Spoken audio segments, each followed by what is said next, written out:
الحمد لله رب العالمين والصلاة والسلام على سيدنا مولانا محمد خاتم النبيين وعلى آله وأصحابه أجمعين وعلى كل من تبعهم بإحسان إلى يوم الدين. اما بعد، ایک حدیث کا بیان پچھلے چند جمعوں سے شروع کیا ہوا ہے، جس میں رسول کریم صلی اللہ علیہ وسلم نے ارشاد فرمایا کہ ہر مسلمان دوسرے مسلمان کا بھائی ہے، اس پر نہ تو ظلم کرتا ہے اور نہ اسے کسی ظالم کے حوالے کرتا ہے، اور جو شخص کسی دوسرے بھائی کے کام میں لگا ہوا ہو، یعنی اس کی کوئی حاجت پوری کر رہا ہو، تو اللہ تبارک و تعالیٰ اس کی حاجتیں پوری کرنے میں لگ جاتے ہیں. اور جو شخص کسی مسلمان کی کسی بے چینی کو دنیا میں دور کرے تو اللہ تعالیٰ اس کے آخرت کی بے چینی کو دور فرمائے گا. یہ 3 جملوں کا بیان پچھلے جمعوں میں ہو چکا ہے. آخری جملہ رسول کریم صلی اللہ علیہ وسلم نے یہ ارشاد فرمایا کہ من ستر مسلمن سترہ اللہ علیہ فی الآخرہ، او کما قال صلی اللہ علیہ وسلم، سترہ اللہ یوم القیامہ، او کما قال صلی اللہ علیہ وسلم، کہ جو شخص کسی مسلمان کے عیب پر پردہ ڈالے تو اللہ تعالی قیامت کے دن اس کے عیب پر پردہ ڈالے گا. گویا ایک مسلمان کی، ایک سچے پکے مسلمان کی صفت یہ ہونی چاہیے کہ وہ اپنے کسی بھائی کا کوئی عیب دیکھے تو اس عیب کی تشہیر نہ کرے، اس کے پردہ ڈالے، حتی الامکان اس کو دوسروں کے سامنے بیان نہ کرے. ایک طرف تو یہ حکم ہے کہ کسی مسلمان کی برائی اس کے پیٹھ پیچھے نہ کی جائے، جس کو غیبت کہتے ہیں. تو غیبت بھی اتنا بڑا گناہ ہے کہ قرآن کریم میں اس کو اپنے مردہ بھائی کا گوشت کھانے سے تعبیر کیا گیا ہے. وہ تو اتنا بڑا گناہ ہے ہی کہ دوسرے کی برائی بلا وجہ بیان کرے آدمی.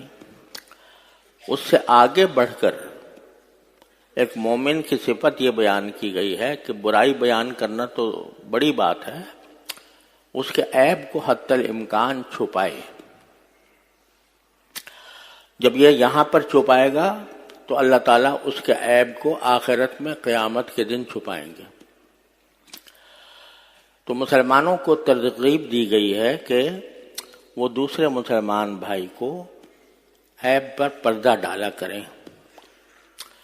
ہاں، اگر کوئی کسی کے اندر ایسا عیب ہے کہ اگر وہ کسی دوسرے کے سامنے بیان نہ کیا جائے تو دوسروں کو نقصان پہنچے گا. مثلا ایک شخص چوری کا عادی ہے اور مجھے پتا ہے کہ وہ چوری کا عادی ہے.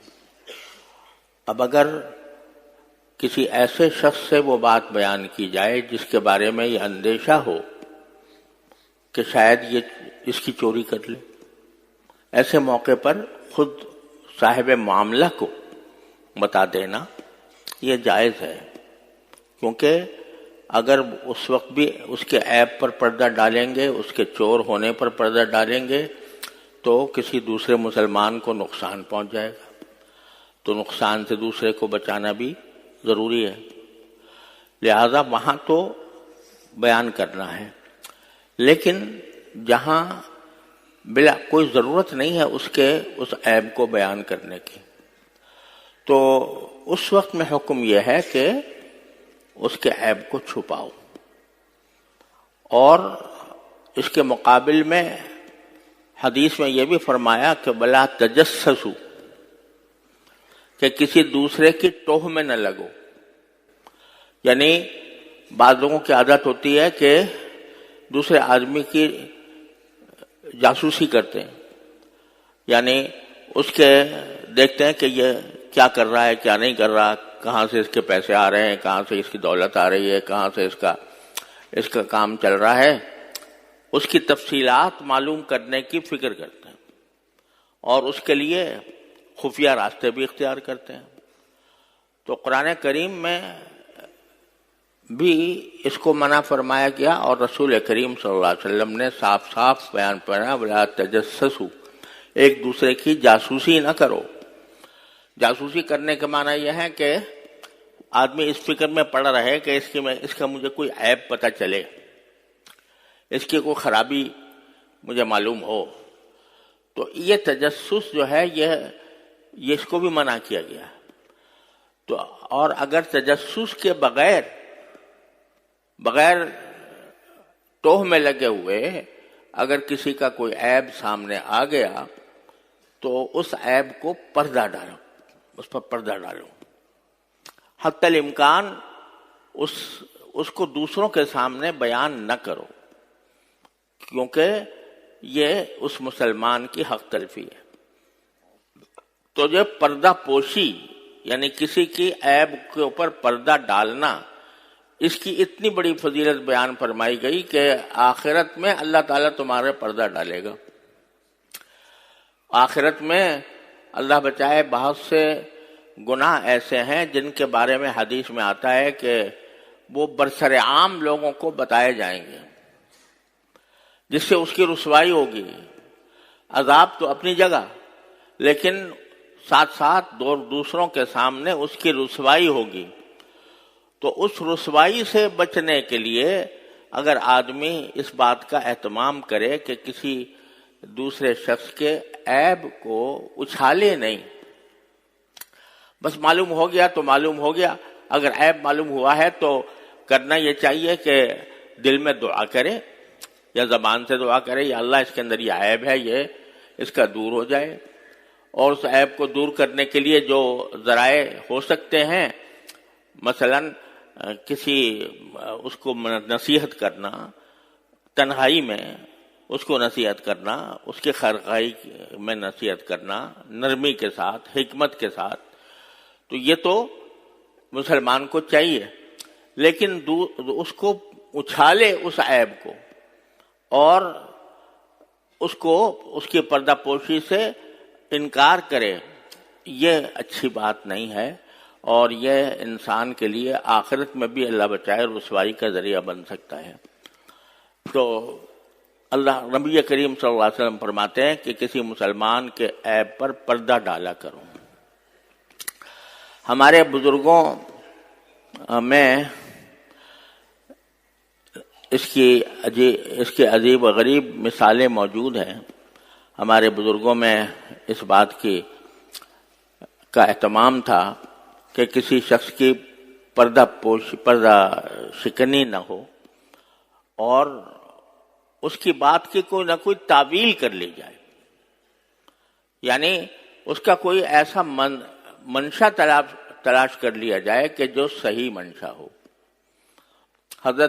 میں نے اپنے والد ماجد قدس اللہ تعالیٰ سرہ سے سنا کہ دارالعلوم دیوبند کے جو مفتی اعظم تھے حضرت مولانا مفتی عزیز الرحمان صاحب رحمۃ اللہ علیہ، وہ ایسے بزرگ تھے کہ دارالعلوم کے صدر مفتی تھے، سب سے بڑے مفتی، اور دارالعلوم دیوبند کے صدر مفتی کے معنی یہ کہ پورے ہندوستان کے مفتی اعظم۔ اب اس زمانے میں اور آج بھی مفتی اعظم کا کوئی سرکاری منصب نہیں ہوتا، الحمدللہ، بعض ملکوں میں ہوتا ہے، لیکن یہاں ہمارے ملک میں نہ ہندوستان میں تھا نہ پاکستان میں ہے، مفتی اعظم کا کوئی سرکاری منصب نہیں ہے۔ بہت سے ملکوں میں سرکاری منصب ہیں، عرب ملکوں میں اکثر و بیشتر ہیں، سعودی عرب میں ہیں، مفتی اعظم کا لقب ہوتا ہے جو سرکار کی طرف سے دیا جاتا ہے، وہ ایک عہدہ ہوتا ہے، اس کے اوپر بڑے فوائد بھی ملتے ہیں۔ مصر میں ہوتا ہے اور شام میں ہوتا ہے، بہت سے ملکوں میں ہوتا ہے۔ ہمارے ہندوستان کے اندر اور غیر منقسم ہندوستان میں بھی کوئی ایسا سرکاری منصب نہیں تھا، اور الحمدللہ پاکستان میں بھی ایسا نہیں ہے، کیونکہ جب ایک مرتبہ آدمی سرکاری منصب قبول کر لیتا ہے تو آج کل کی دنیا میں اس میں عام طور سے وہ حکومت کے زیر اثر رہتا ہے، حق بات کہنے میں رکاوٹ پیدا ہوتی ہے۔ اگرچہ پہلے زمانے میں ایسے بھی ہوتے تھے کہ چاہے سرکار نے بنایا ہو، حکومت نے بنایا ہو، لیکن وہ حق بات کہتے تھے۔ لیکن آج کل جیسے انحطاط آ گیا ہے اخلاق کے اندر، تو اب جو اگر کوئی سرکاری مفتی بنے تو وہ کبھی نہ کبھی دباؤ میں آ جاتا ہے، ایسے ایسے فتوے دے دیتا ہے کہ جو حکومت کے حق میں جائیں، اللہ بچائے۔ تو ہمارے ہاں ایسا کوئی منصب ہے نہیں سرکاری، ہندوستان میں بھی نہیں تھا، لیکن جس کو عام لوگ اور علماء جس کی طرف رجوع کرتے ہوں تو اس کو مفتی اعظم علماء لقب دے دیتے تھے، علماء دے دیتے، عوام دے دیتے تھے۔ تو حضرت مولانا مفتی عزیز الرحمان صاحب رحمۃ اللہ علیہ، اللہ تعالیٰ ان کے درجات بلند فرمائے، وہ دارالعلوم کے صدر مفتی تھے، لہذا پورے ہندوستان کے مفتی اعظم سمجھنا چاہیے ان کو۔ تھے تو مفتی اعظم اور بڑے اونچے درجے کے عالم اور فقیہ، آج ان کی فتاوی جو ہیں وہ پوری طرح مکمل بھی شاید نہیں ہو سکے، اتنے زیادہ ہیں، 10 جلدوں کے اندر بھی مکمل نہیں ہوئے، اتنے بڑے فقیہ اور مفتی ہیں۔ لیکن جب دارالعلوم دیوبند جاتے تو راستے میں کچھ بیواؤں کے گھر پڑتے تھے، تو وہاں جا کر اس بیوہ سے پردے کے پیچھے پوچھتے تھے، بی بی تمہارا کوئی کام ہو، کوئی سودا سلپ لانا ہو تو مجھے بتا دو۔ تو وہ بیوہ اس کو کوئی بتا دیتی تھی کہ مجھے فلاں چیز بازار سے لانی ہے۔ تو پہلے بازار جا کر ان بیواؤں کا سودا سلوک خرید کر اور وہ لا کر بیواؤں کو پہنچاتے ہیں۔ اور بعض اوقات ایسا بھی ہوتا کہ وہ بیوہ یہ کہتی کہ مولوی صاحب میں نے تو فلاں چیز کہی تھی، آپ فلاں چیز لے آئے، غلط لے آئے، یا میں نے تو اتنا منگانے کو کہا تھا آپ کم لے آئے۔ تو کہتے بیوی فکر نہ کرو، میں ابھی جاتا ہوں اور جا کر جو مجھ سے غلطی ہو گئی اس کی تلافی کرتا ہوں۔ تو وہ بیواؤں کو پہلے ان کے کام کر کے، وہ جو حدیث میں فرمایا جو اپنے بھائی کی یا بہن کی حاجت میں لگا ہوا ہوتا ہے اللہ تعالیٰ اس کی حاجت میں لگ جاتے ہیں۔ تو یہ اس حدیث پر عمل کرنے کے لیے صبح کو پہلا کام یہ کرتے تھے، پھر جا کر دارالعلوم دیوبند میں یا سبق پڑھاتے یا فتوی کا کام کرتے۔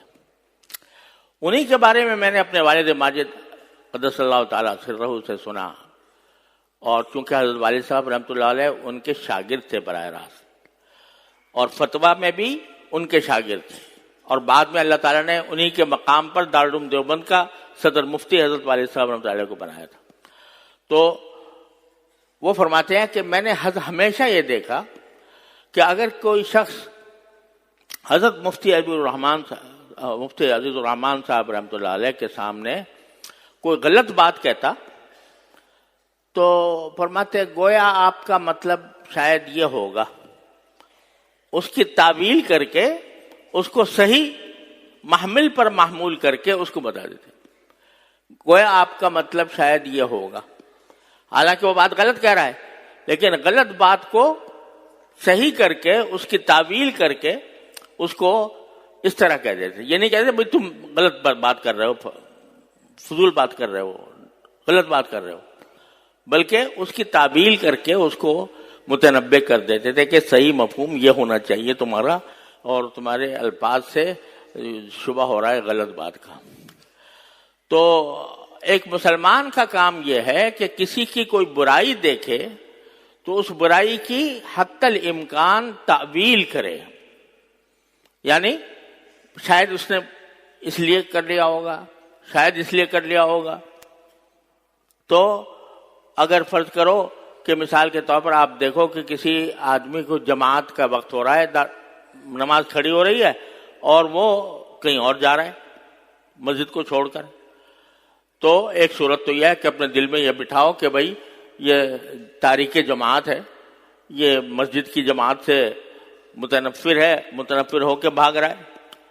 اور دوسری صورت یہ ہے کہ بھائی اس کو کوئی عذر پیش آ گیا ہوگا، تو دل میں یہ بات لاؤ کہ اس کو کوئی عذر پیش آ گیا ہوگا.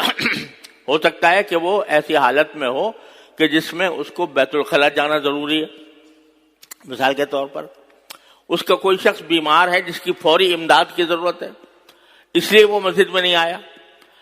تو ایک آدمی کو دوسرے آدمی کی جب غلطی سمجھ میں آئے یا سامنے آئے تو بجائے اس کے کہ اس کو دل میں یہ سمجھے کہ یہ برا ہے، اس کی کوئی تعویل کرنے کی کوشش کرے، اس کا کوئی صحیح محمل تلاش کرنے کی کوشش کرے اور اس صحیح محمل کے مطابق پھر اس کے ساتھ معاملہ کرے. پتہ نہیں اس کا تو اللہ جل جلالہ سے کیا تعلق ہے. ارے بھائی ہمیں تو لوگوں کا ظاہر نظر آتا ہے، ظاہری حالت نظر آتی ہے، کسی کے دل کا اللہ تعالیٰ کے ساتھ کیا تعلق ہے وہ ہمیں پتہ نہیں چلتا. لہذا کسی بھی شخص کو مطلق برا سمجھنا یہ درست نہیں. کچھ پتہ نہیں اللہ تعالیٰ کے ساتھ اس کا کیا تعلق ہے، کس قسم کا اللہ تعالیٰ کے ساتھ اس کا اخلاص ہے. آپ نے حدیث سنی ہوگی کہ کسی ایک عورت تھی، اللہ بچائے فاحشہ عورت تھی، لیکن اس نے ایک مرتبہ کتے کو پانی پلا دیا یہ سوچ کر کہ اللہ تعالیٰ کی مخلوق ہے اور اللہ تعالیٰ کی مخلوق ہونے کی وجہ سے مجھے چاہیے کہ اس کے ساتھ رحم دلی کا معاملہ کروں. تو اس نے پانی پلا دیا. اللہ تبارک و تعالیٰ نے اس کے اس تعلق کی وجہ سے اس کی مغفرت فرما دی. تو کچھ نہیں کہا جا سکتا کسی بھی شخص کے بارے میں کہ جیسے بعض اوقات کہتے ہیں جہنمی ہے، دوزخی ہے وغیرہ. یہ ہم چاہے کتنا ہی برا نظر آ رہا ہو دیکھنے میں، لیکن اس کے بارے میں یہ فیصلہ کرنا کہ یہ فاسق ہے، یہ یعنی اپنے دل میں یہ فیصلہ کرنا، فتوے کی ضرورت پیش آ جائے تو حکم شرعی بتانا ضروری ہے، لیکن اپنے دل میں حتی الامکان اس کی کوئی تعویل کر لی جائے اور سمجھ لیا جائے کہ پتہ نہیں اللہ تعالیٰ کے بھائی اس کا عمل اس کے ساتھ ہے، میرا عمل میرے ساتھ ہے. تو اس کو آپ اس کے کسی کام کو برا سمجھو، ہو سکتا ہے اس کا کام وہ برا ہو رہا ہو، حتی الامکان تعویل کی کوشش کرو، تعویل نہ بنے تو برا سمجھو، لیکن اس آدمی کے بارے میں یہ نہ سوچو کہ یہ جہنمی ہے یا یہ اللہ تبارک و تعالیٰ کے ہاں جا کے اس کو عذاب ہوگا. اس کا عذاب ثواب کا فیصلہ، جنت اور جہنم کا فیصلہ تو بس صرف اللہ جل جلالہ کے ہاتھ میں ہے. خلاصہ یہ کہ حتی الامکان کسی مسلمان کے عیب کی اگر خبر ملے تو اس کو چھپانے کی کوشش کرو، اس کو تشہیر نہ کرو، بغیر کسی ضرورت کے تشہیر نہ کرو. ہاں جیسا میں نے عرض کیا کہ اس سے دوسروں کو نقصان پہنچنے کا اندیشہ ہے تو بے شک اس صورت میں بتا دینا چاہیے. اور پھر اس میں ایک بات اور بھی ہے، وہ یہ کہ جس طرح دوسروں کے عیب چھپانا اس کی فضیلت آئی ہے اور لوگوں کی عیب بیان کرنا اس کی مذمت آئی ہے، اسی طرح خود اپنی، یہ بات بھی ہمیشہ اکثر و بیشتر لوگوں کے ذہن میں نہیں رہتی کہ خود اگر اپنے سے کوئی گناہ سرزد ہو گیا العیاذ باللہ تو اس کے بارے میں بھی حکم یہ ہے کہ دوسروں کے سامنے بیان نہ کرو اس کو. بعض لوگ ہوتے ہیں کہ جو گناہ کرنے کے بعد بعض اوقات تو اللہ بچائے فخر کے طور پر بیان کرتے ہیں. اللہ تعالیٰ محفوظ رکھے کہ میں نے دیکھو اتنا بڑا گناہ کیا. اس کو گناہ یا تو سمجھتے نہیں یا یہ کہ قابل فخر سمجھتے ہیں کہ میں تو اتنا ماڈرن ہو گیا ہوں، اتنا مغرب زدہ ہو گیا ہوں کہ میں نے یہ جرت بھی کر لی. اللہ بچائے. بعض لوگ تو فخر کے طور پر کرتے ہیں، وہ تو اللہ بچائے، مجھے اندیشہ ہے ان کے اوپر کفر کا، لیکن بعض لوگ اپنی گناہگاری بیان کرنے کے لیے کہ بھئی میں گناہگار آدمی ہوں، اور گناہگار ہونے کی وجہ سے اپنا کوئی گناہ دوسروں کے سامنے بیان کر رہا ہے کہ مجھ سے یہ گناہ ہو گیا تھا. یہ بات بھی غلط ہے. ارے اگر تم سے کوئی گناہ ہو گیا تو اپنے پروردگار کی طرف رجوع کرو، اس سے توبہ کرو، اس سے استغفار کرو، اس کو بیان کرتے مت پھرو، یہاں تک کہ دوسروں کے سامنے اپنے گناہگار ہونے کا سبب اور اس کی دلیل یا اس کی مثال بیان کرنے کے طور پر بھی اپنا گناہ کسی سے بیان نہیں کرنا چاہیے. یہ چونکہ یہ فرمایا مسلمان کی پردہ پوشی، تو اس مسلمان میں خود بھی تو داخل ہے. تو مسلمان کو چاہیے کہ اپنا اگر کوئی گناہ سرزد ہو گیا ہے اس کو چھپا کے رکھے، اس کو کہیں بیان نہ کرے، الا یہ کہ اصلاح کے لیے اپنے کسی مصلح سے بیان کرنے کی ضرورت پیش آ جائے، مربی سے اپنے، وہ اس سے تنہائی میں کہ میں اس مصیبت میں مبتلا ہو گیا ہوں، مجھے اس کی کوئی تدبیر بتائیے کس طرح میں نکلوں اس سے. وہاں تک تو ٹھیک ہے، لیکن جہاں بلا وجہ کسی کے سامنے، دوستوں کے سامنے، بعض اوقات جو ہے آدمی دوست یاری میں دوستوں کے سامنے بیان کر دیتا ہے کہ مجھ سے یہ گناہ ہو گیا، اور اس کا دوسروں کے سامنے ذکر کرتا ہے، تو یہ بھی درست نہیں ہے. چھپا کے رکھو اس کو. اور جب اللہ تعالیٰ تم چھپا کے رکھو گے اس طرح کہ سوائے تمہارے اللہ کے کسی کو اور کو پتہ نہیں ہے، اور تم نے اپنے اللہ سے اس سے توبہ کر لی، اس پر استغفار کر لیا، معافی مانگ لی، بس معاملہ ختم ہو گیا. امید ہے کہ انشاءاللہ آخرت میں بھی اللہ تبارک و تعالیٰ تمہارے ساتھ رحمت کا معاملہ فرمائیں گے.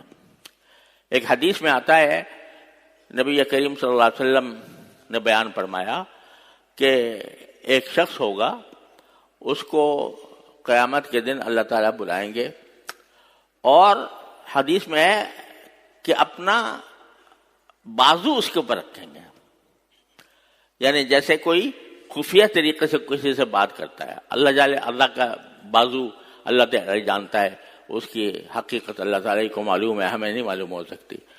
بہرحال مطلب یہ ہے کہ اس کے ساتھ ایک شفقت کے ساتھ جیسے کسی کے اوپر اپنا ہاتھ رکھا جاتا ہے، اس طرح اللہ تعالیٰ اس کے ساتھ ہاتھ رکھیں گے اور فرمائیں گے کہ کیا تم نے اس وقت فلاں وقت یہ گناہ نہیں کیا تھا؟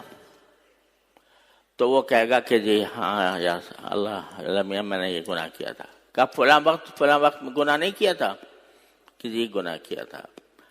کہا کہ فلاں وقت نہیں، ان کے بہت سارے گناہ شمار کرائیں گے اللہ تعالیٰ، یہ کیا تھا، یہ کیا تھا، یہ کیا تھا. اب وہ سمجھے گا کہ جی سارے گناہ تو میرے سامنے آ گئے، اب تو میں برباد ہو گیا، اب تو یقیناً مجھے جہنم میں بھیجا جائے گا. آخر میں جب وہ پریشان ہوگا تو اللہ تبارک و تعالیٰ فرمائیں گے کہ میں نے دنیا میں تمہارے ان گناہوں کی پردہ پوشی کی، یعنی یہ گناہ صرف تمہیں معلوم ہے، مجھے معلوم ہے، اور کسی کو معلوم نہیں، اور میں نے وہاں پر تمہاری ستاری کی، تمہاری عیب کو چھپایا. تو جب میں نے وہاں چھپایا اور تم نے بھی اس کو کہیں اور ظاہر نہیں کیا، تو آج تمہارے سارے گناہ معاف کرتا ہوں. اللہ تبارک و تعالیٰ اس کی مغفرت فرما دیں گے. تو اس سے کیا پتہ چلا کہ اگر کوئی گناہ ہو جائے تو بس اپنا معاملہ اللہ سے رکھو، کسی دوسرے کے سامنے اس کا بیان نہ کرو، تاکہ اللہ تبارک و تعالیٰ کی رحمت سے امید ہے کہ انشاءاللہ پھر وہاں پر بھی ستاری فرمائیں گے. لیکن بس یہ کرو کہ اس گناہ کے بعد اللہ تعالیٰ سے رجوع کرو، اللہ تعالیٰ سے توبہ مانگو، اللہ تعالیٰ سے استغفار کرو، تو انشاءاللہ امید ہے کہ انشاءاللہ جس طرح دنیا میں اللہ نے ستاری کی، اس طرح انشاءاللہ آخرت میں بھی ستاری کا فرمائیں گے. تو اپنے گناہ کو صرف اللہ کے سامنے پیش کرو اور کسی کے سامنے نہیں. اللہ تبارک و تعالیٰ اپنے فضل و کرم سے ہم سب کو اس پر عمل کرنے کی توفیق عطا فرمائے. وآخر دعوانا الحمدللہ رب العالمین.